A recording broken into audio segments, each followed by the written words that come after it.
আমাদের জীবনটা খুব স্বল্প সময়ের জন্য, আর এই স্বল্প সময়কেই কাজে লাগাতে শিখতে হয়।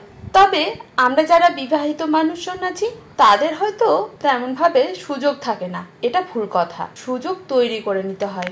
আজ আমিও আমার একটা সুযোগ তৈরি করে নিয়েছি এই রান্না করার মাধ্যমে। আসলে এটাকে আমি ছোটবেলা থেকেই খুব ভালোবাসি। আপনাদের সামনে নতুন নতুন ধরনের রান্না শেয়ার না করলে যেন মনটা অস্থির অস্থির লাগে। আজ আমি সোমাশ্রী চলে এসেছি রোজকার রান্নাঘরের মতো আমার রান্নাঘরে একটা নতুন রেসিপি নিয়ে।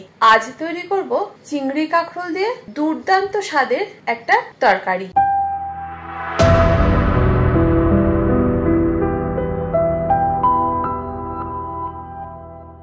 এই তরকারিটা তৈরি করতে কি কি উপকরণ লাগবে আগে সেটা বলে নিই। এর জন্য আমি নিয়েছি 4টে কাঁকরোল, যেগুলো খোসা ছাড়িয়ে লম্বা লম্বা করে কেটে নিয়েছি। এটার সঙ্গে নিয়েছি 2টো মিডিয়াম সাইজের আলু, সেটাকেও লম্বা লম্বা টুকরো করে নিয়েছি স্বাদ অনুযায়ী কাঁচা লঙ্কা আর 15 থেকে 20টার মতো চিংড়ি, মানে আমি এখানে ব্যবহার করেছি 150 গ্রাম চিংড়ি। এবার বলি কিভাবে তৈরি করবেন। প্রথমে চিংড়িটাকে সামান্য নুন হলুদ দিয়ে মেখে রেখে দিতে হবে। এরপর একটা কড়াইতে 1 চা চামচের মতো সরষের তেল গরম করে নিতে হবে। তেল গরম হয়ে গেলে চিংড়িটাকে ভেজে তুলে রেখে দিতে হবে। আমি অনেক রান্নাতেই বলেছি চিংড়ি বেশিক্ষণ ভাজার দরকার নেই, 5 থেকে 7 মিনিট ভাজলেই চিংড়ি ভাজা হয়ে যায়। তবে যে কোনো রান্নায় আঁচ রাখবেন মিডিয়াম। চিংড়ি ভাজা হয়ে গেলে ওই কড়াইতেই আরো 2 টেবিল চামচ সরষের তেল যোগ করতে হবে। তেল গরম হয়ে গেলে ফোড়ন হিসেবে দিতে হবে 2টো কাঁচা লঙ্কা।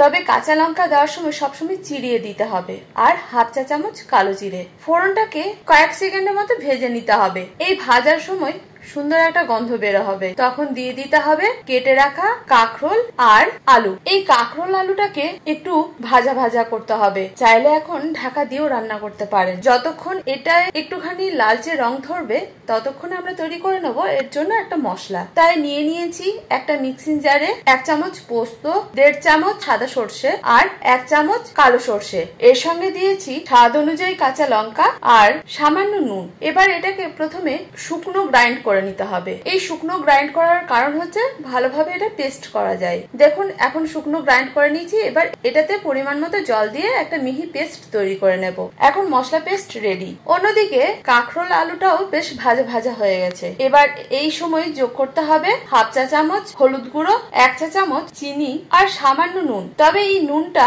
বুঝে দেবেন, কারণ এর আগে মশলা তৈরি করার সময় নুন দেওয়া হয়েছিল। এই গুঁড়ো মশলাগুলো দেওয়ার পরে এটাকে নাড়াচাড়া করতে হবে, আর 5 মিনিট পরে বেটে রাখা মশলার পেস্টটাকে যোগ করে দিতে হবে।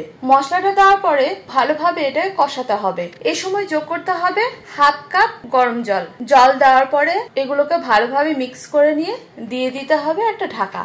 7 মিনিট পরে ঢাকা খুলে রান্নাটাকে নাড়াচাড়া করতে হবে, আর তারপর যোগ করতে হবে ভেজে রাখা চিংড়িটাকে। এই সময় চেক করে নিতে হবে নুনটাকে, আর দেখে নিতে হবে কাঁকরোল আলু সিদ্ধ হয়েছে কিনা। আর যদি সিদ্ধ না হয় তাহলে আরো সামান্য জল যোগ করে 5 থেকে 10 মিনিট রান্না করে নেবেন ঢাকা দিয়ে। এখন আমাদের রান্না রেডি। এই আলু আর কাঁকরোলের তরকারিটা গরম গরম ভাতের সাথে অসাধারণ লাগে। যদি আপনারা কাঁকরোল খেতে পছন্দ না করে থাকেন বা কাঁকরোলের ওই একই ভাজা পদ ভালো না লাগে, তাহলে এটা অবশ্যই একবার বাড়িতে ট্রাই করুন। আমি কথা দিচ্ছি এই নতুন ধরনের রান্না আপনাদের একটা নতুন মাত্রা এনে দেবে। কি সহজ তো, তাহলে আর দেরি কিসের, ঝটপট তৈরি করে ফেলুন। আর কেমন হয়েছিল সেটা কিন্তু কমেন্ট করে জানাতে ভুলবেন না। যারা আজকেই প্রথম আমার ভিডিও দেখছেন তাদের কাছে আমার ছোট্ট অনুরোধ, ইউটিউব থেকে দেখে থাকলে চ্যানেলটাকে সাবস্ক্রাইব করবেন, ফেসবুক থেকে দেখে থাকলে পেজটাকে ফলো করতে ভুলবেন না।